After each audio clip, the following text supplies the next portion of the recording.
A Copa do Mundo de 2026 está se aproximando e, recentemente, uma pergunta vem pairando no ar. Neymar Júnior deve ir para a Copa do Mundo?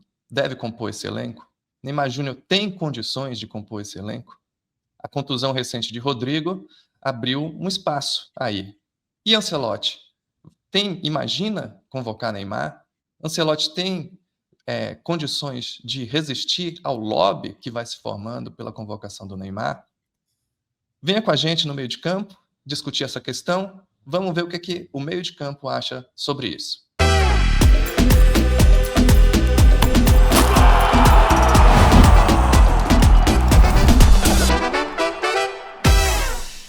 Alô, alô! Nós somos Meio de Campo, Futebol e Sua História. Eu sou Diego Ambrosini, estou aqui acompanhado do meu companheiro Idelber Avelar.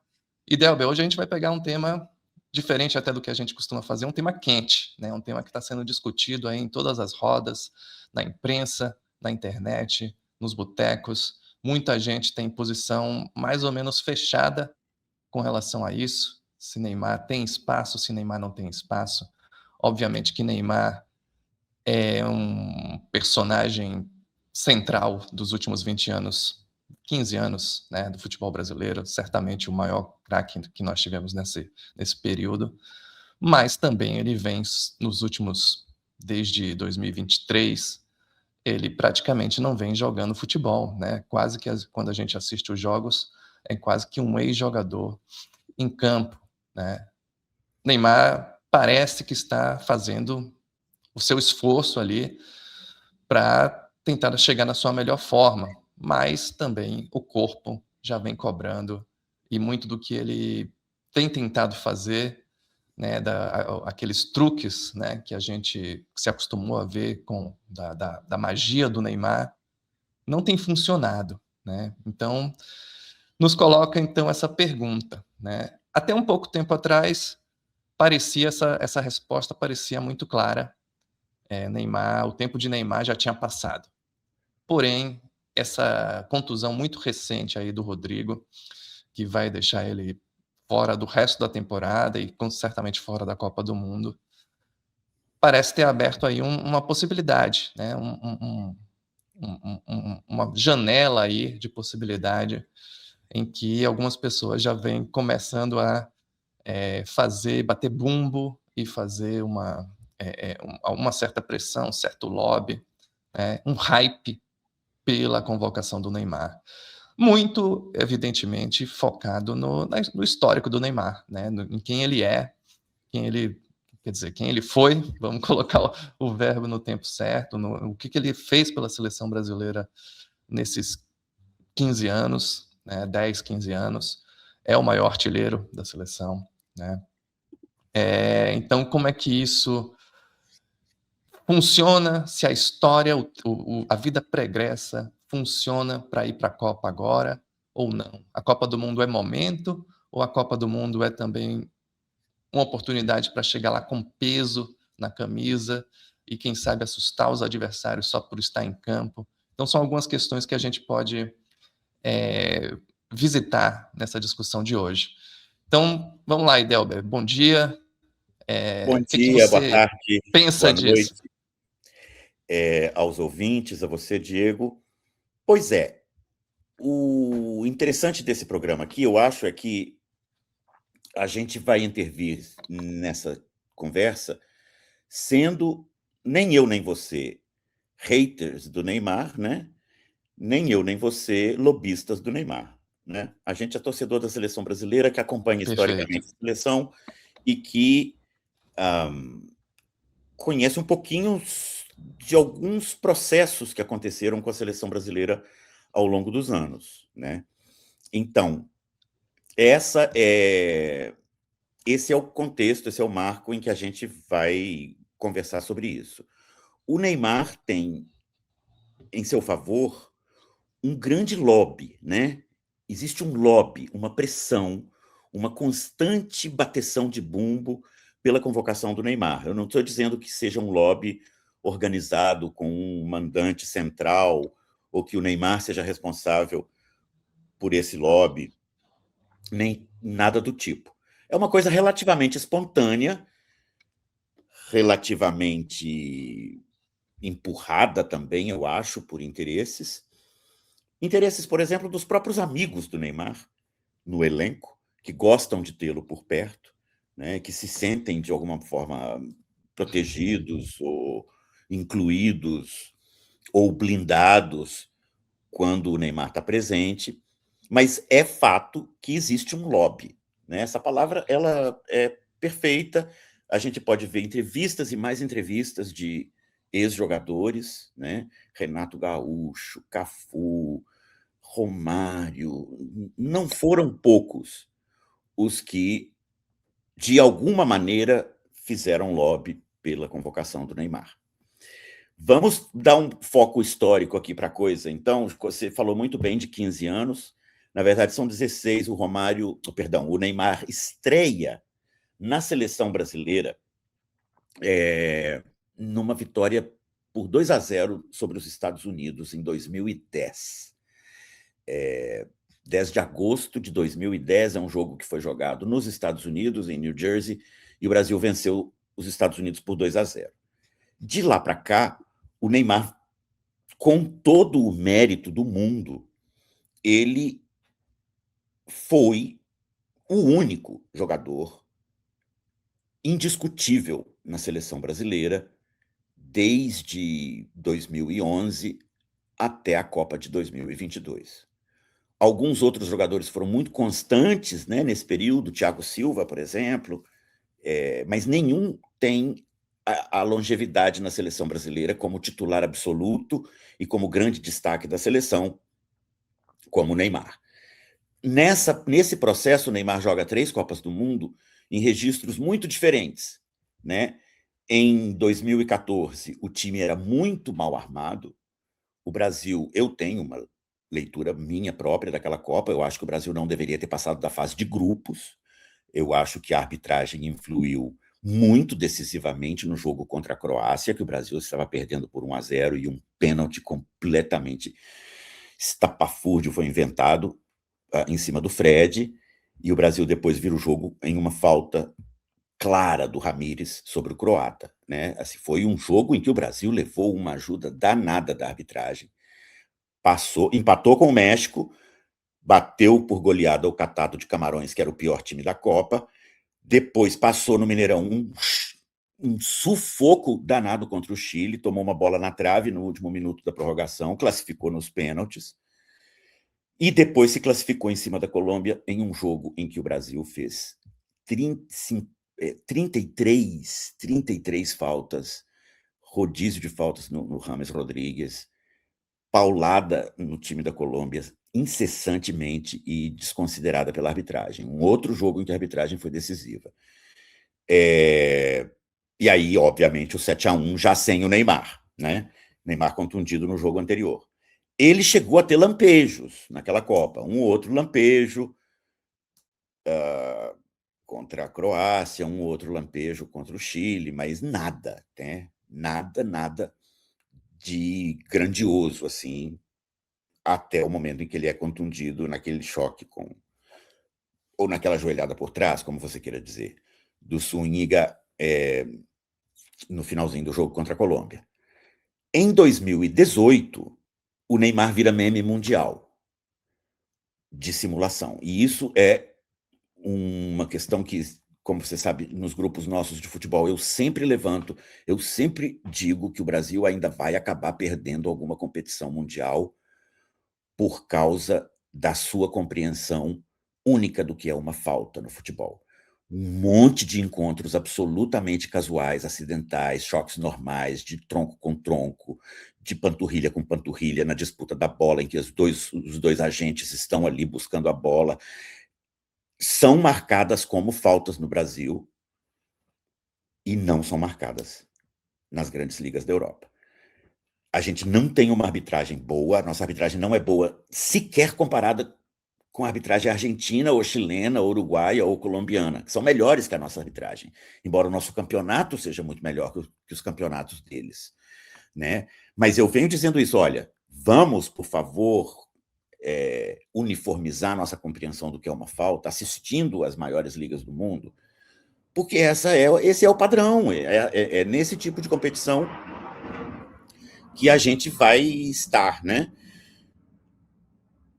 E o Neymar, naquele jogo contra o México, que o Brasil ganha de 2-0, nas oitavas de final, né, da Copa de 2018, gera-se o meme do Neymar rolando, sei lá, 25 voltas em torno do próprio corpo, enquanto despenca gramado abaixo, supostamente por causa de uma falta.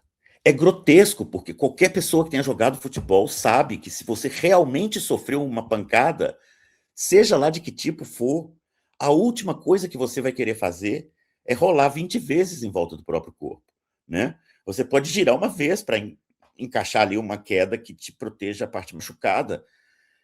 Você pode até com raiva bater a mão no chão, mas você não vai rolar em volta do próprio corpo 20 vezes. O Neymar vira meme mundial, apesar de que, de novo, eu sou defensor da tese de que o Brasil jogou uma boa Copa de 18. Ela não foi deslumbrante, mas não foi um vexame, né? Foi uma Copa respeitável. Apesar de que o Brasil chegou menos longe do que havia chegado em 2014, em 2014 o Brasil sai da Copa com um vexame. Na verdade, com dois, né? Porque a disputa do terceiro lugar também foi um vexame. Mas o Brasil, em 2018, com o Neymar, ele joga bem a fase de grupos, se classifica sem problemas, né? Passa pelo México com uma boa seleção mexicana, certo? Já não era aquelas seleções mexicanas que a gente conhece das Copas dos anos 50, 60, 70, 80, mesmo 90. É um outro México, é um México mais internacionalizado, mais profissionalizado, são uma boa equipe. O Brasil bate bem o México, né? Mas leva um nó tático durante 45 minutos do treinador da Croácia, o Martínez. Pois bem, na Copa de 2022, aí sim, o Neymar joga bem, né? O Neymar joga muito bem. Contra a Croácia, ele fez a jogada que poderia ter decidido o jogo, né? Se não fosse, digamos, se não fosse aquela jogada, aquela última jogada do finalzinho da prorrogação em que a Croácia empata a partida. Depois a gente pode se estender um pouco mais nela. Mas ali você já via que era o canto do cisne. Era um investimento libidinal assim do Neymar muito forte em ir para aquela Copa, para ganhar aquela Copa. O Brasil estava todo apoiando o Tite. O Tite, quando ele assumiu e deu um padrão de jogo e botou o Brasil para dominar as eliminatórias sul-americanas de uma forma que não dominava fazia muitíssimo tempo, o Tite ganhou apoio, e quando foi eliminado da Copa de 2018, eu achei até uma manifestação de maturidade assim, da torcida e da imprensa também. Ninguém fez campanha pela demissão do Tite depois de 18. Né? E a tradição do Brasil é que, se não ganhou a Copa, demite o treinador. Né? Quase sempre é assim. Mas o Tite ganhou um outro ciclo, né? E o Brasil foi eliminado não por culpa do Neymar, evidentemente. Né? O Neymar fez o papel dele, jogou bem, mas já em outro grau de intensidade. O time funcionava porque havia jogadores na frente dando combate pelo Neymar. Né? Inclusive, a gente pode aqui mandar um alô para o excelente Simonetti, né? Felipe Simonetti, grande atleticano, que fez um vídeo mostrando que, naquele momento, o Brasil tinha 5 jogadores na frente da bola e o Neymar era um deles. E o Neymar depois reclama, tem uma cena famosa do Neymar em que ele faz, falta 4 minutos, todo mundo lá na frente, não precisa. Por que desceu todo mundo? Sendo que o Neymar era o jogador que tinha descido puxando o time. Ele era da linha de frente, Pombas. Né? Ele desceu e deixou a linha de frente do Brasil à frente da bola. E depois reclamou do que ele mesmo tinha feito. Né? Só que, claro, ele, Neymar, podia fazer isso, porque havia uma estrutura no time que permitia que o Neymar funcionasse meio que sem dar combate, né? A situação que a gente tem hoje é muito diferente, né? Porque o Brasil, com o Ancelotti, tem jogado em um 4-2-4, ou seja, não é que só tem um meio-campo vazio lá com 2 jogadores, não, mas é que só há 2 jogadores que são meio-campistas natos. E depois, na frente, Então, 4 jogadores com cacuete de atacante. Idelba, então eu vou aproveitar que você está entrando na parte tática e vou Sim, te provocar um pouquinho, né? Realmente o Ancelotti ele tem jogado nesse 4-2-4. Tem ali no meio de campo provavelmente vai ser o Casemiro com Bruno Guimarães, né? sim, Nas pontas, eu acho que, embora o Neymar historicamente tenha jogado muito pelos lados, ele já não tem condições, sobretudo porque os extremos eles vão precisar dar muito combate e ter muita fisicalidade, né, até para compor esse meio de campo quando for necessário. Então, a gente vai ter no lado direito, né, o Estevão, o Rafinha, e no lado esquerdo é o Vinícius, né? sim. Tinha também o Rodrigo, eles ficavam ali, às vezes um vai por dentro, o outro por fora, e depois trocava, né? Era uma dupla meio certa, né? Na frente tem o atacante, 2 atacantes, né? Um mais fixo, que ainda não está fechado, né? O Ancelotti adora o Richarlison, mas ninguém mais gosta do Richarlison, né? E o Ninguém João acha Pedro que está muito bem, né? O João Pedro está fazendo aí tem o João Pedro, o Matheus Cunha, que já tem uma característica um pouco diferente, eles gostam é, de sair da área também, né? E na tem o minha Endrick, seleção jogam os 2. Na minha seleção joga exato, o talvez possam ser os dois, né? Matheus Cunha de 10, como ele está jogando no Manchester United, Uhum. e o João Pedro de 9.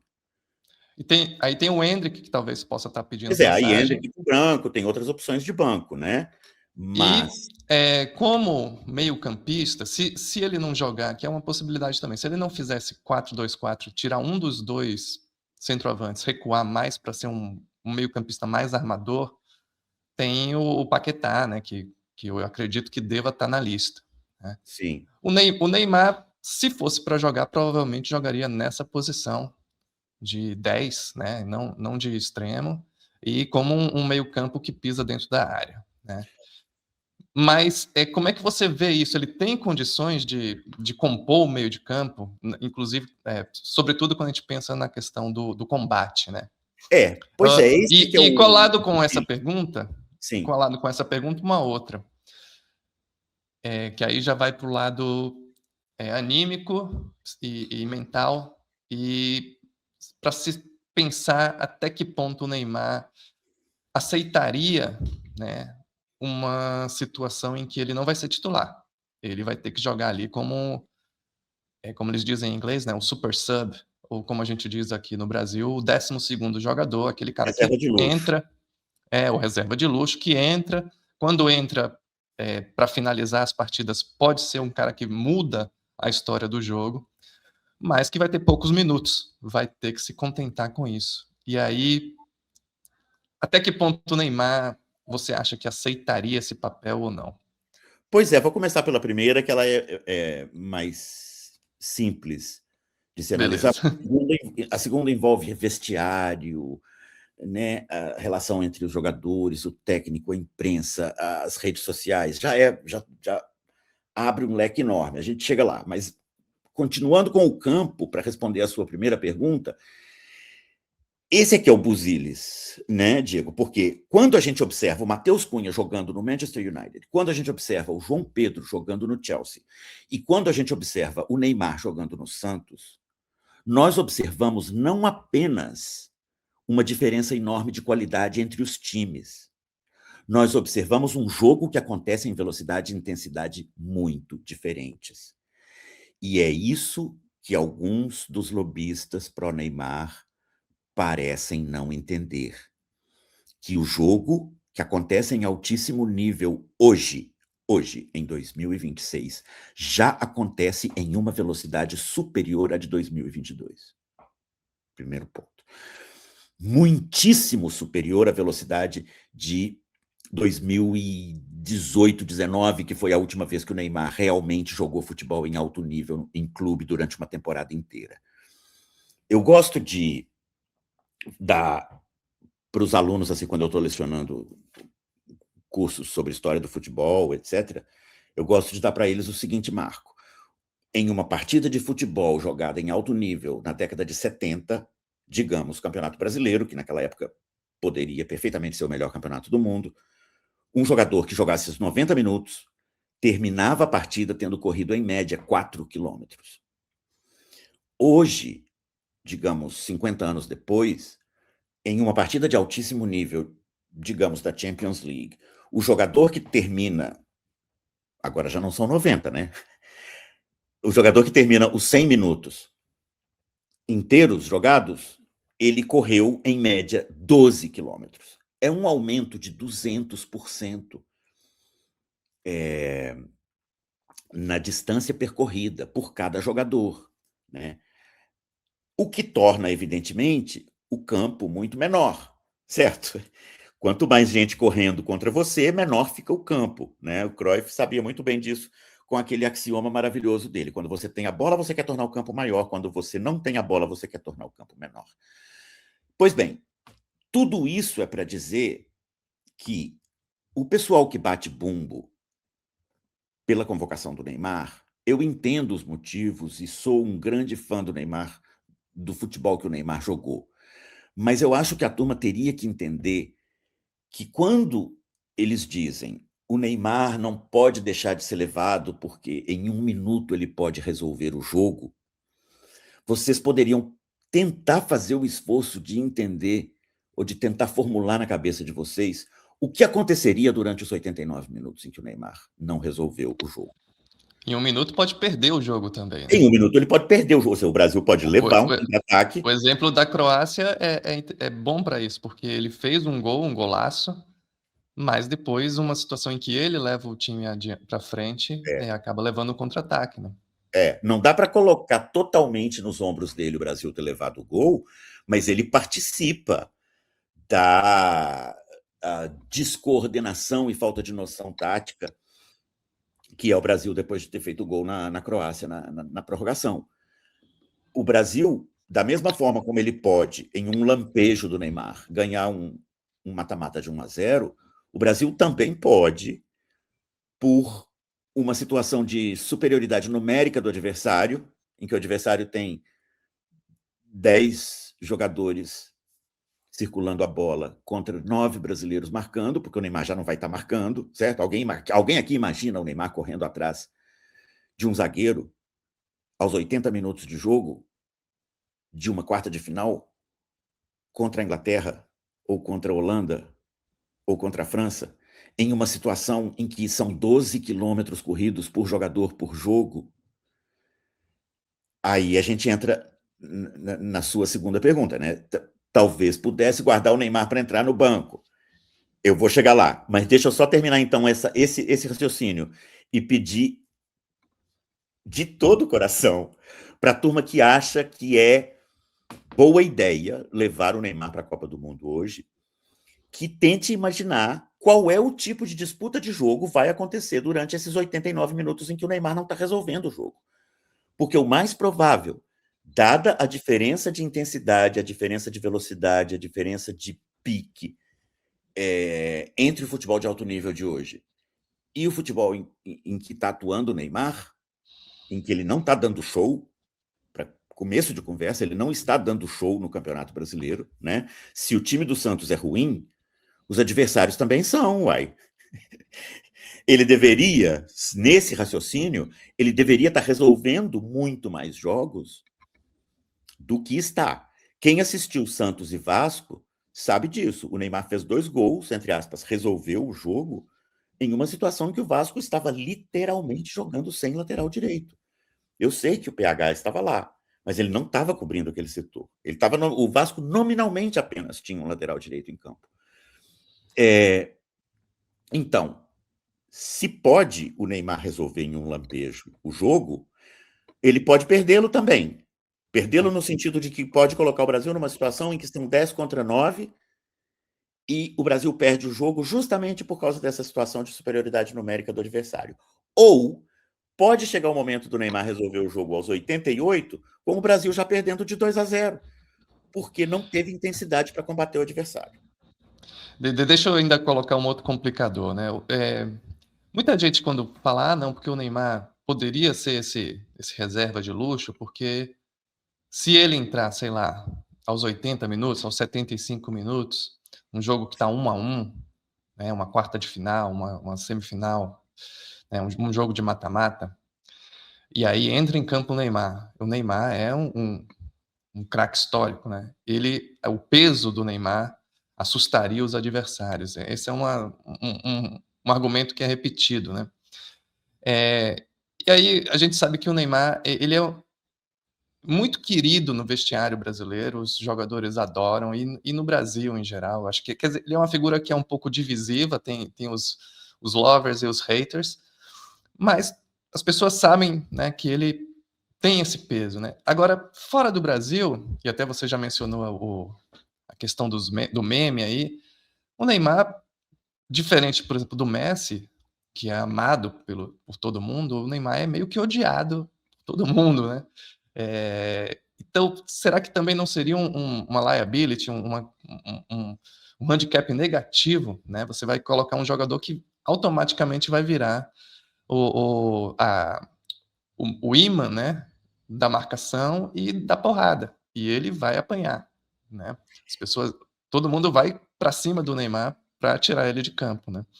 Então, não seria abrir uma porteira aí perigosa também, né?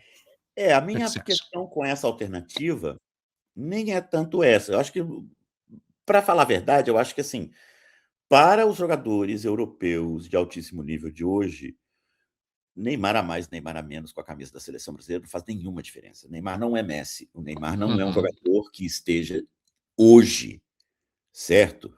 Hoje, intimidando adversários ou preocupando adversários no futebol de alto nível. Ele não está jogando futebol de alto nível. Eu acho que é muito mais plausível imaginar os adversários europeus tentando armar um esquema para parar o Vinícius do que preocupando-se demais com o Neymar, etc. Eu tenho que reconhecer que eu consigo imaginar um cenário do Neymar entrando aos 75 minutos, jogando ali 15, 20 minutos e resolvendo a partida. É possível. É impossível que isso aconteça? Não, não é impossível. Pode acontecer. O que haveria que se perguntar hoje é se é plausível que exista um clima para que o Neymar fique sentadinho no banco, como reserva de luxo, dando força para o time e utilizando a popularidade dele entre o elenco para fortalecer o elenco. Conhecendo o Neymar, eu sinceramente não consigo imaginar isso. E Dom Carleto é um cara que é o técnico perfeito para ter nessa circunstância, porque ele É, entende a individualidade de cada jogador, né? E ele sabe muito bem quem é o Neymar, apesar de não ter dirigido realmente o Neymar, né? Ele sabe quem é o Neymar, enfim, ele conhece muito bem os diferentes tipos de jogador, né? E eu quero crer, estou confiando muito em Tom Carleto, que ele não vá que ele não vai fazer uma espécie de aventura de experimentar levar o Neymar para jogar 15 minutos no final de uma partida decisiva, no caso de o Brasil precisar dele. E achar que isso não vai alterar toda a dinâmica do elenco, né? Nós sabemos, só para completar o que você dizia sobre o Neymar ser benquisto, o Neymar é muito benquisto pelos companheiros dele, sempre muito benquisto. Ao contrário do Messi, ele não é benquisto pelos adversários, porque ele é visto como piscineiro, né? Ele é visto como um boleiro que é trapaceiro, que tenta jogar o árbitro contra o adversário, que finge, etc. Essa arte do fingimento, ela é mais aceita no Brasil do que na Europa, né? É verdade, a gente tem que dizer isso. Ninguém passa a ser odiado no Brasil por ser piscineiro, A gente sabe, mais ou menos a gente pressupõe que todo mundo vai tentar cavar uma faltinha. E todo mundo vai dar uma encenadazinha para parecer que a falta foi mais dura do que foi. Na Europa, em geral, não é que europeu não faça isso. Não estou dizendo isso não, viu, gente? O Robben, da Holanda, por exemplo, fazia muito isso também, era piscineiro. Mas, em geral, nas ligas europeias, isso é muito mal visto, né?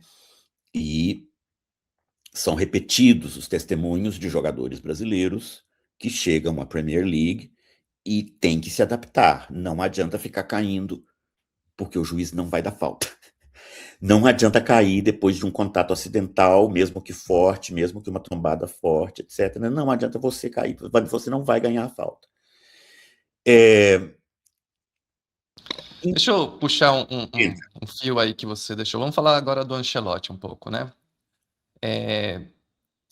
Ele chega na seleção, tem toda uma discussão aí de alguns cabeças também. Vamos falar a palavra exata, né? Xenofobia contra Sim. a posição do Ancelotti aqui na posição, na seleção brasileira. Por outro lado, também tem uma compreensão, me parece, da maioria da torcida de que é o homem certo no lugar certo, na hora certa, né? Porque é, é um cara vencedor, é um cara que tem uma carreira gigante, né, em clubes, ganhou em todo lugar por onde passou, e que ao mesmo tempo pode fazer essa transição para futebol de seleções, porque também não é um cara tão focado, não é um Guardiola focado no detalhe, né, naquela repetição, Não é um ideólogo, né? Ele não tem um esquema que exato. ele seja a sua Ele tem uma ideologia. coisa, né, ele pensa no todo, né? E, além disso, também tem essa outra qualidade dele, que é a gestão de grupo, né, que todo mundo diz que ele e de fato é, né, um cara capaz de ter os jogadores do lado dele, né.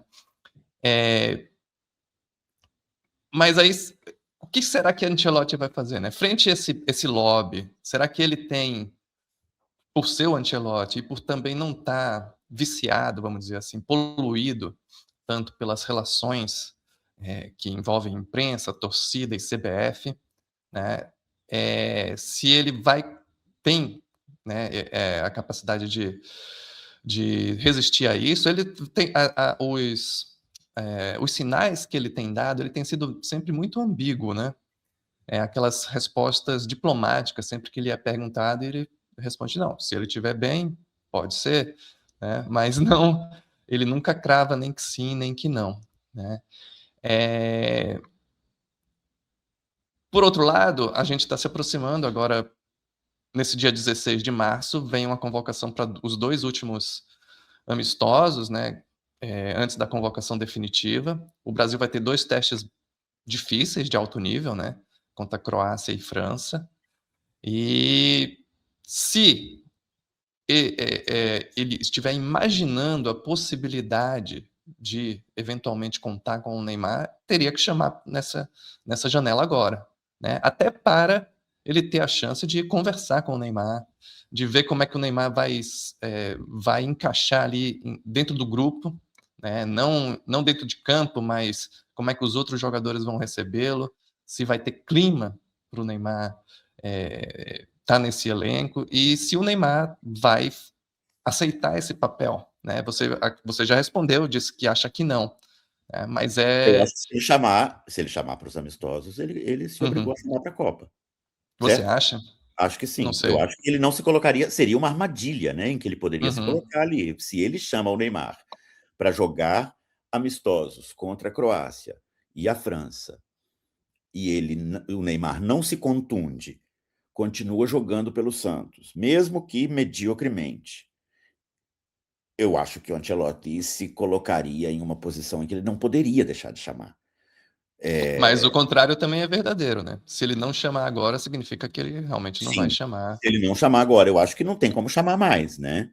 Seria uma temeridade, eu acho que não haveria motivo para Dom Carleto, tendo as costas quentes que tem, tendo o peso que tem, tendo a respeitabilidade que tem, não haveria motivo para ele levar para a Copa um cenário completamente desconhecido para ele, porque ele sabe que levar o Neymar é levar um cenário completamente desconhecido. Nós sabemos que ele é benquisto pelo grupo, tudo bem, só que você ser querido pelas pessoas não quer dizer que você esteja fazendo bem a elas. São duas coisas diferentes, certo? Uma coisa é a percepção que os seres humanos têm das relações, outras coisas são as relações efetivamente tal como elas são. Então, a última presença do Neymar em um grupo de Copa do Mundo foi em uma circunstância em que, vamos falar claramente, né? O Tite tinha permitido que uma panelinha virasse dona do time, a saber, a panelinha do Neymar, do Thiago Silva e do Dani Alves. A distância entre comandante e jogador diminuiu sobremaneira em tudo, né? Tem aquela cena que eu acho meio constrangedora do Tite fazendo a dança do pombo. Eu acho constrangedora porque é um jogo em que o Brasil estava ganhando já de 3 ou 4-0, certo? Você é um senhor de 60 anos, você não vai imitar uma ave com a sua equipe vencendo por 4-0. É desnecessário, etc, etc. Então, naquela Copa, funciona um ambiente bom, claro, não é um ambiente pesado em que existam acusações mútuas entre jogadores, como já aconteceu em outras Copas, mas é um ambiente de um time controlado por uma panelinha, né? Nesse sentido, um pouco parecido com 2006. A não convocação do Neymar agora para esses amistosos de Croácia e França significaria que, para convocá-lo para a Copa, o Ancelotti teria que aceitar que ele está levando um cenário desconhecido. Eu não vejo um treinador desse nível fazendo uma bobagem dessas, né? Porque a gente não sabe qual é a dinâmica que se instalaria no vestiário, nas redes sociais, na interferência do trabalho do treinador, etc., né? Então, para a galera que gosta de dizer que os estrangeiros têm preferência no Brasil, né, eu gostaria de deixar a pergunta: vocês imaginam tanto bate-bumbo, tanta certeza de que o Brasil tem que levar o Neymar se o técnico fosse o Tite? Eu acho que não, eu acho que o pessoal teria um pouquinho mais de pudor, assim, de dizer: olha, Mas também se o técnico fosse o Tite ou o Dorival, isso nem era uma pergunta, o Neymar já estava escalado, o Neymar né, você estaria não acha? escalado. Se fosse o Dorival, sim. O Tite eu não sei. Eu acho que o Tite talvez tivesse a personalidade, né, de não levar. É diferente, é difícil de saber, porque o Tite, até a Copa de 2022, é um. O Tite, depois da Copa de 2022, é outro. Né? Ele é um treinador muito mais inseguro, muito mais traumatizado, muito menos ágil na leitura do jogo. O Tite realmente levou um tombo gigantesco, né? Porque ele tinha genuinamente o plano de trabalhar na Europa. A ideia é que ele ia trabalhar na Premier League, né? E a coisa não passou nem perto de acontecer. Pois bem, então, vamos encaminhando já as últimas perguntas, para a gente não fazer uma coisa longa demais, mas eu acho que essa é a minha perspectiva, assim, a minha opinião. Não sou hater do Neymar, não acho que essas coisas de hoje em dia o jogador tem muita tatuagem, hoje em dia o jogador fica muito tempo no Instagram, hoje em dia o jogador está pensando só na dancinha para comemorar. Eu realmente não acho que essas coisas sejam relevantes. O Neymar pode ter uma espécie de protagonismo mais espalhafatoso nesse mundo do que outros jogadores de outros países, mas isso rola nos outros países também. Não é isso que diferencia o Neymar do Harry Kane, ou do Messi, ou, enfim, de qualquer jogador contemporâneo dele. Mas acho também que as constantes intervenções de que o Neymar tem que estar porque é craque, porque é gênio, etc., me parecem um pouquinho ignorantes sobre a intensidade e a velocidade do jogo que se joga hoje. em 2026 e não em 2022, que foi a última vez que o Neymar jogou em alto nível em competição de ponta. Não precisa ser competição mundial, né? Pode ser uma competição de ponta, assim. Flamengo e Boca Juniors é uma competição de ponta. Neymar não jogou nada parecido com isso nos últimos 4 anos. Então, eu queria assinalar, Diego, antes da gente encaminhar ao fechamento, uma analogia histórica, se você me permite, porque o Brasil Vamos lá. tem um histórico de fracassar em Copas do Mundo, em ir mal em Copas do Mundo, e eu não considero que não ganhar o título é fracassar. Eu acho que a seleção de 82 não fracassou, a seleção de 86 não fracassou, a seleção de 2018, 2022 não foi um fracasso. Os grandes fracassos de 1966, 2006, 2014, nesses 3, com certeza, o Brasil foi vítima de uma coisa que é bem típica do torcedor e bem típica de quem está agindo com emoção, com o passional lá em cima, que é não entender que o tempo passa. Gente, o tempo passa, viu? No futebol, especialmente, o tempo passa. No futebol de hoje, o tempo passa muito mais rápido do que no futebol de 50 anos atrás, por razões óbvias, né? O jogo é mais acelerado, tem mais jogos no calendário, etc. Em 1966, o Brasil fez uma preparação bagunçada em que ele não sabia como transicionar a geração bicampeã de 58 Sim. e 62. Tem a história que nós contamos aqui, que é no podcast que foi ao ar na semana passada, sobre a Copa de 66, a gente mostra que o Brasil, às vezes, excursionava para a preparação da seleção, excursionava por cidades brasileiras, e as prefeituras exigiam os bicampeões do mundo. Tinha que estar em campo Garrincha, tinha que estar em campo Newton Santos, tinha que estar em campo Djalma Santos, etc. Além, claro, do Pelé, a grande atração. Esse sim tinha a idade normal para estar no time, mas os outros não. O Brasil não consegue entender que o futebol era outro, e não era difícil entender isso na excursão da seleção brasileira pela Europa em 64. O Gerson, ainda menino, aponta o fato de que os times estavam começando a pressionar a saída de bola, certo? E o Brasil traz o Vicente Feola, que encaixou muito bem em 58, mas que nunca foi um visionário da tática, um estudioso da tática, um treinador inquieto que estivesse tentando se atualizar, como foi Tele Santana, por exemplo. Não, o Vicente Feola ele estava defasado, né? Em 2006, o Parreira, que em 1994, como a gente já mostrou aqui no Pod, tem um episódio sobre a Copa de 94, armou um time muito eficiente, muito bem organizado, muito contemporâneo ao seu tempo, que era ali aquele sólido 4-4-2 ou 4-2-2-2, como eu gosto de dizer. Eles levam o Parreira para 2006, sendo o Parreira já um treinador nitidamente defasado. Gente, o Parreira levou um nó tático. O exemplo de nó tático brasileiro é a final da Copa do Brasil de 2001, se não me engano, entre Grêmio e Corinthians,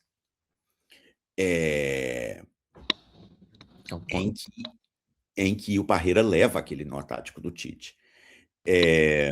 O Grêmio do Tite, né? Quando o Tite aparece, né? O Grêmio do Tite, exatamente, campeão da Copa do Brasil. Pois bem, ele leva um time completamente desequilibrado. O Brasil vai muito mal na Copa, leva um baile realmente da França. E em 2014, de novo, o Brasil recorre a um ex-campeão do mundo, Filipão, que já era também um técnico defasado, né? Também já era um técnico defasado, porque, enfim, já estava há 10 anos removido, 8 anos removido do grande sucesso que ele teve com a seleção de Portugal, certo? Então, um outro exemplo, Desculpa, Idel, deixa eu fazer uma correção aqui. Eu errei aqui, acabei de conferir que eu errei. Quem levou o nó tático do Tite em 2001 foi o Vanderlei Luxemburgo, Ah, sim, não, tá. que era o técnico do Corinthians, né? Não era o Parreira. Mas o Parreira vinha repetidamente sendo derrotado em competições nacionais. O ponto se mantém. Eu soltei aqui, logo depois eu pensei, não, gente, o técnico do Corinthians era o Luxemburgo.